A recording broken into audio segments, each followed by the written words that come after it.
Hey, this is Alex from Graysand. In this video, we're diving into a fun, straightforward project, building and installing a timber garden gate from scratch using a simple, lightweight design. In this project, the aim is to create a minimalist entry gate for our vegetable garden.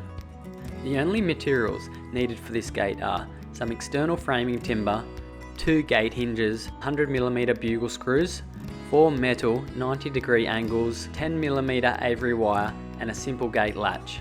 I've decided to use new 90x45 treated pine timber to build this gate. I think this is the most simple gate design. It's only 5 pieces of timber screwed together and some avery wire rolled down the back. And then I just add some metal angles in the internal corners to keep it braced and square. The first step is to determine the height and width of the gate by measuring the opening size. I'll allow 10mm allowances around the perimeter of the gate. This will allow the gate to open and close smoothly. The first step is to cut the timber framing to size. This is a simple design, but I'll still double check my measurements, then cut the outside perimeter of the frame first. It's basically just a rectangle box with a piece of framing in the middle. The best part is that we won't need any diagonal bracing for this project, as we're using internal 90-degree metal angles instead. To assemble the gate, I'll take the timber framing, lay it on a flat surface, make sure it's square, and then use 100mm bugle screws to assemble the framing together. One screw here, another there. It's just like putting together a puzzle. Once the tops and sides are secured, I'll measure the top inside of the frame to determine the measurement for the internal mid-piece of framing. This will help hold the frame rigid and straight, and I'll also use it to install the gate latch onto.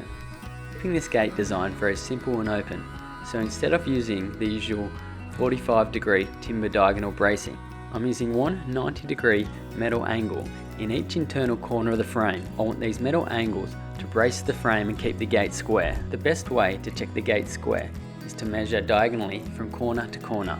If each measurement is equal, then the gate is square. Once the gate frame is put together, I'm going to apply a couple of coats of a white Solar Guard paint.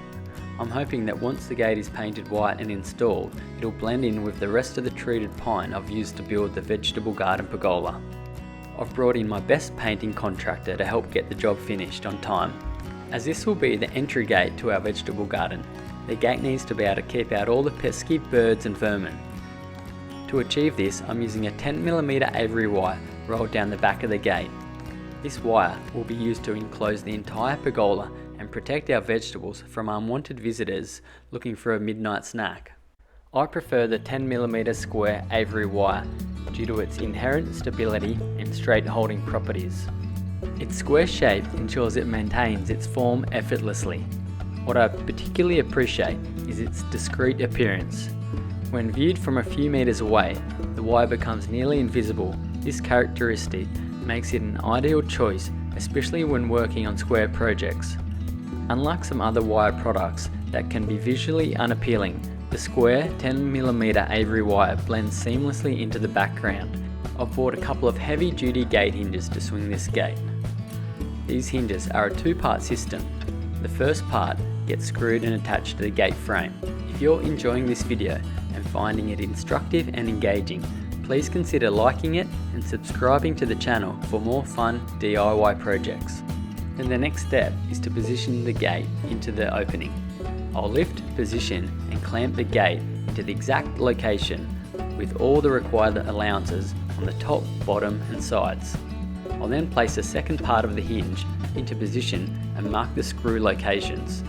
I can then screw the second part of the hinge onto the pergola frame.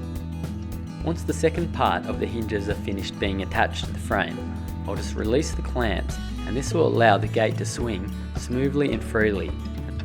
The last thing this gate needs is a latch to keep it closed. I'm going to install a typical gate latch that will keep the gate securely shut when we're not using it. Thanks for joining us here at Graysand today. I hope you found this project instructive and engaging. And there you have it, a clean and modern timber garden gate with a simple design. The absence of diagonal bracing gives an aesthetically appealing appearance without sacrificing stability. If so, kindly show your support by liking it, subscribing for more DIY projects and share with your community. Remember, DIY projects are all about learning, saving money and having fun while doing it.